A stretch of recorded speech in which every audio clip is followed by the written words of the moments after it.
All right, Miss Vanessa, where are we at? We are in Dewey, Oklahoma for the Lead Aint Dead car show. And why do we come all the way down to Oklahoma for this little car show? Because all of our family and friends are here. Yeah. Is there a particular part of old cars that you love? Fins. Yeah, let's go see some fins. Let's go see some.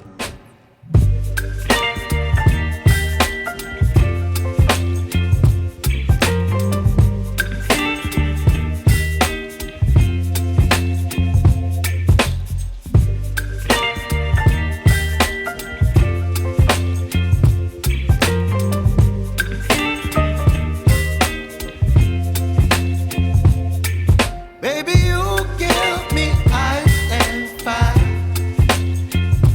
You're giving me wind and rain. You're some kind of butterfly. Baby, you give me midnight. You whip up my appetite. Don't leave me here high and dry. Oh, well, I don't wanna jinx it, baby.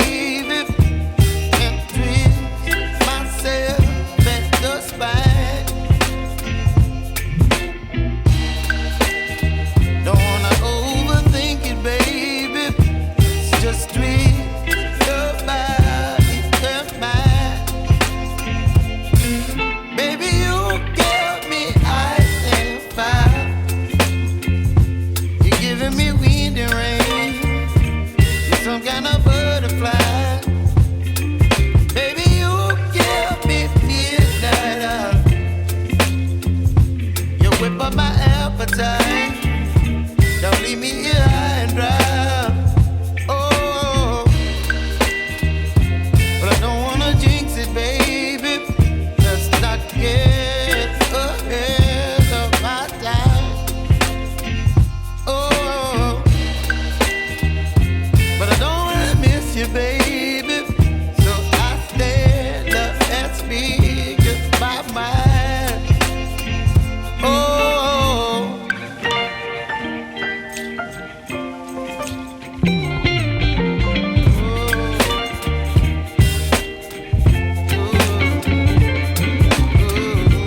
One of the most fun parts about the Lead Aint Dead show is that we gather up every year, and Mickey that puts the show on has a bunch of topics that are custom related, and we sit down and we have a custom conference, and people share stories. So we're going to take you inside now, and you get to hear some of the people's stories. I'm just going to encourage people, get in your cars, go do cool stuff, create some stories, tell some stories, get more people into their old cars to go do stuff too. We got to keep this hobby going. So check out the stories, and we'll catch you on the flip side. No idea why he kept going, because I think one trip he had 8 flats. If you do the math on that, that's more than he had in his car. And Dave had a Jeff Myers incident yesterday. He had 2 flats. My Mercury's in the station because it will not start. It's dead. It's not dead. It's too light or whatever. So last night when I was cussing my car for the 5th time, I started thinking about road trips that we've had. And I went to a show in Kansas City. Jack Walker, I think, put it on. And that blue convertible 54 that Doug Thompson built was going to be there. And I had to see that car in person. And so I had a 55 Chevy with a 235 in it. And I drove everywhere. So I went on up there, got lost in Kansas City. I found a police station. I pulled in there, and they asked me why I was here. And they escorted me out to make sure I would be okay. I found the place, and so on my way home, I left too late because I like to talk. So I don't know if you all been in Kansas before, but just north of Chetopa, it's really dark at night. My stereo quit working, and so I'm just flying home, driving, and noticed my car was kind of cutting out a little bit. My alternator went out. So, and it's about it's about 9, 10 o'clock at night. I'm on this curve. And so I'm thinking, I'm a nerd. I'm Toad. I'm a living Toad here from American Graffiti. And I'm thinking, what do? I don't have a gun. So I said, what I'm going to do is I'm going to get out, get my jumper cables, and I'm going to stand by the road. And I prayed for God. I said, God, you're going to find something that can get me to the next place. So I'm sitting there with the cables. First guy stops in, the kid, get my car jumped, life's good. I'm not very smart. I figure I'm fixed. I get just to the Chetopa ramp, and it dies there. And I'm done. And so, no cell phones, dark. And of course the car was pink, so that helped me. And I had someone show up, and they went and got a tow truck, and he came and got me, towed me in, and said, well, I got an alternator for you. Well, I've already called my dad. It's midnight, and he comes out my way. I said, I think I've already got it fixed. I'm okay.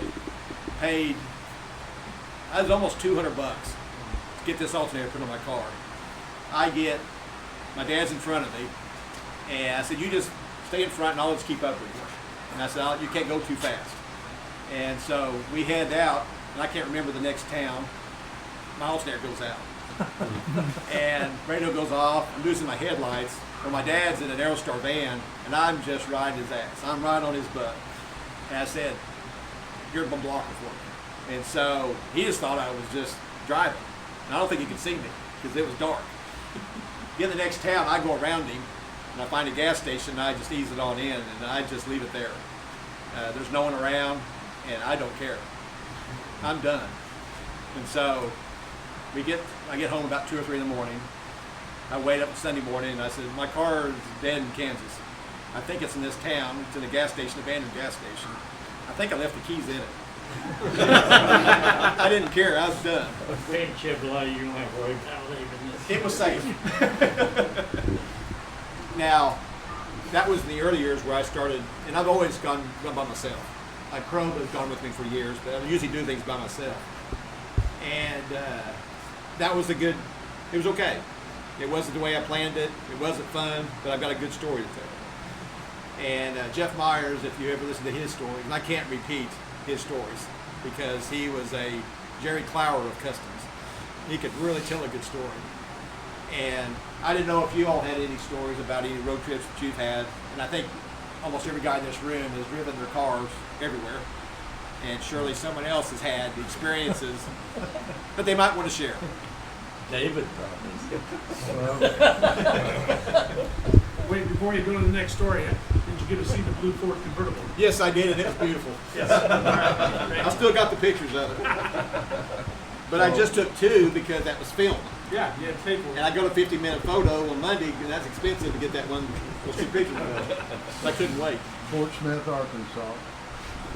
Doug Shoemaker's 49 Chevrolet that was chopped and with yellow scallops on it. It used to be abandoned. And anyway, Doug had it, and so we traveled together. And he said, well, I noticed a little vibration. Well, he come in on Sunday morning down there at the park, and you could hear that U-joint flopping when he drove in. And I said, Doug, that's not going to make it home. We need to put a U-joint in there. So we jacked the car up.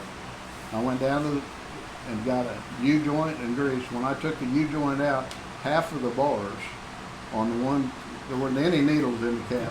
Half the bars broke off. Now he drove from Wichita with that. Like that guy could get in something I couldn't get out of the driveway in, and he could drive it across the country. And you know, so anyway, we got the U-joint in there. Well, on the way home, the alternator went out on my '56 Buick. So we changed batteries back and forth until we got home. And we got home, and he was going to the house. We changed back right there, and I made it in the driveway, and it died. That was it. It was that's good. So, but we made it home, and we've been very fortunate.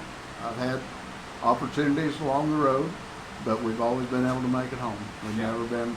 Only one time that we had to trailer the '56 home was when we were going over to Fort Smith in the '56, and in Salisaw, truck come out with a pallet jack on it that wasn't tied down.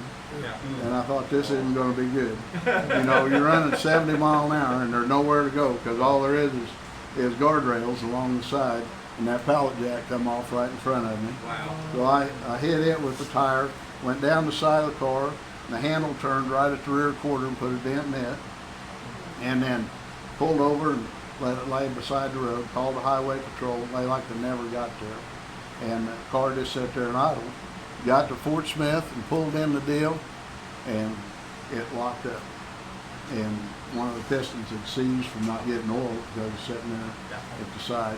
So we borrowed the trailer, drove back to Wichita, left it, come back, and spent the weekend there. So.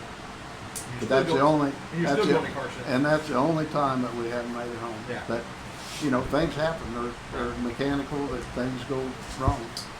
When we went back to the 55th annual Moonshine Festival, and alternator bracket broke again. So I found a guy and he welded it up. We got to Dawsonville, Georgia, and the water pump was just seeping. So I thought, okay, so I called O'Reilly's and I said, I need a water pump for a 63 Buick 401 with air.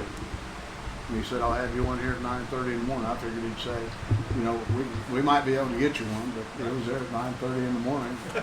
And so I changed the water pump out and stuff, and we come on home. So. We're coming back with a bad point. Yeah, Something broke. You lost the bolt. yeah, A couple years later, you found it on the A-frame. yeah. When I changed the motor after we'd been to Fort Smith and changed motor, that was the last Merc Deuce reunion in '99, and I was following Dale home. And that's when you blew the rear tires too, wasn't it? Broke the headline. Well, he blew the rear tire to start with, and we fixed that tire, and I was behind him.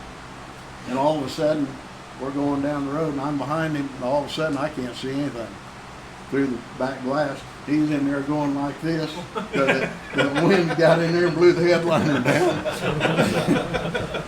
Anyway, got it home, and I had a power valve go bad.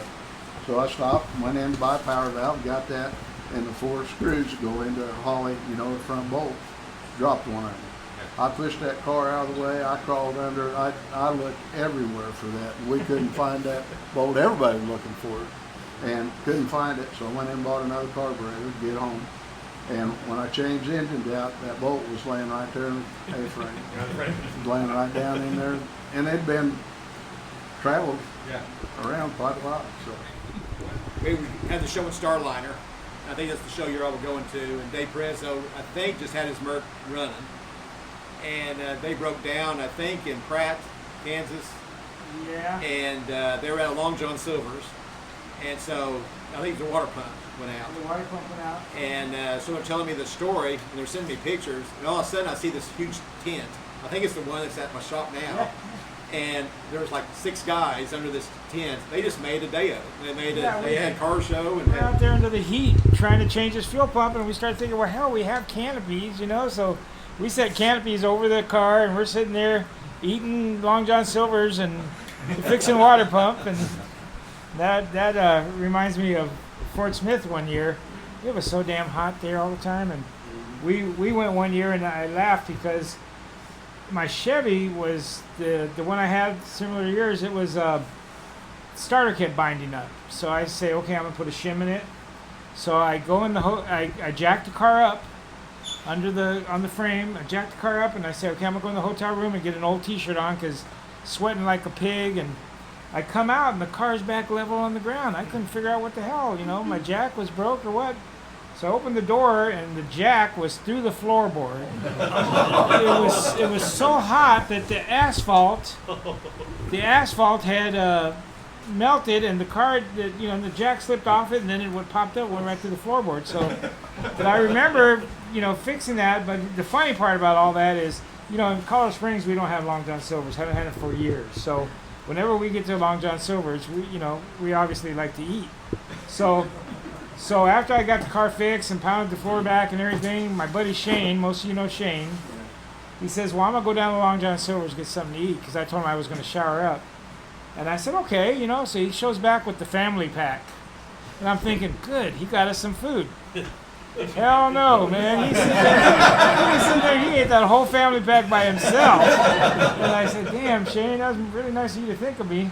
But yeah, he's a big boy. Yeah. We have epic breakdowns. So, even on this trip out here this time, some of you heard the story, but Tremaine and I, I have a Duramax, he has a Dodge Cummins, and we have this little competition on gas mileage and towing. So we left Matt Murray's shop, and we hadn't gotten gas since home, but we left and we said, well, we can make it to Salina, and we're like bragging about our mileage and everything.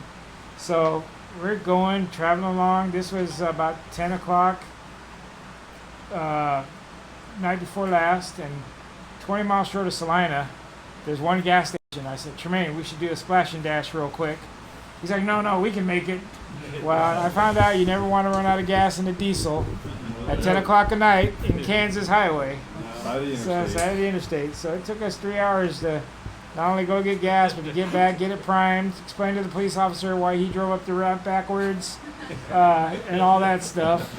And finally got to Salina about 1 o'clock in the morning, and we were done. But take my word, don't run out of gas in your diesel. Don't let your ego get to you. It took 2 jump packs, and I pulled the battery out of the wagon, and my leads coming off the battery, and put it on top of his Duramax, put the leads on his battery, keep that thing spinning so we could get it primed and get there. Wow. Got to the hotel the next morning, pulled the battery out, put the battery back in the wagon, and good to go. Yeah. But Mickey also mentioned about his pink Chevy and being a nerd. When I first started going to Fort Smith, I didn't know him. I didn't know any of the guys. Bill, he's had the same hair for 50 years. And 74. But